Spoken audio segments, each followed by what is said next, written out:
കായംകുളം ചിറക്കടവം കടയ്ക്കാപ്പള്ളിയിൽ ഭദ്ര ഭഗവതി ക്ഷേത്രത്തിൽ പുണർദം തിരുനാൾ ആഘോഷത്തോടനുബന്ധിച്ച് വിവിധ ചടങ്ങുകൾ നടത്തി. നിരവധി ഭക്തജനങ്ങൾ പങ്കെടുത്തു. ചിറക്കടവം കടയ്ക്കാപ്പള്ളിയിൽ ഭദ്ര ഭഗവതി ക്ഷേത്രത്തിൽ കുംഭമാസത്തിലെ പുണർദം തിരുനാൾ ആഘോഷം നടന്നു. രാവിലെ ദേവി ഭാഗവത പാരായണം, കളഭാഭിഷേകം, കലശാഭിഷേകം, ആറുനാഴി അരിപ്പായസം, കഞ്ഞിസദ്യ, ഗുരുതി പൂജ എന്നിവയും ഉണ്ടായിരുന്നു. തുടർന്ന് ചൈതന്യഹർഷ തങ്കലൊക്കറ്റ് കൂപ്പൺ നറുക്കെടുപ്പ് നടന്നു.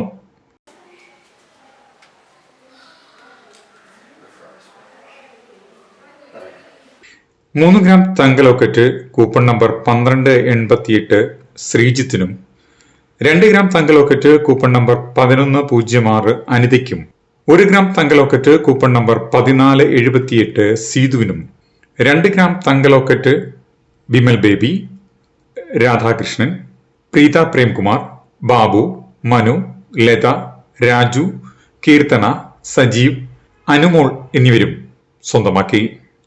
CDNet news, Krishnapuram.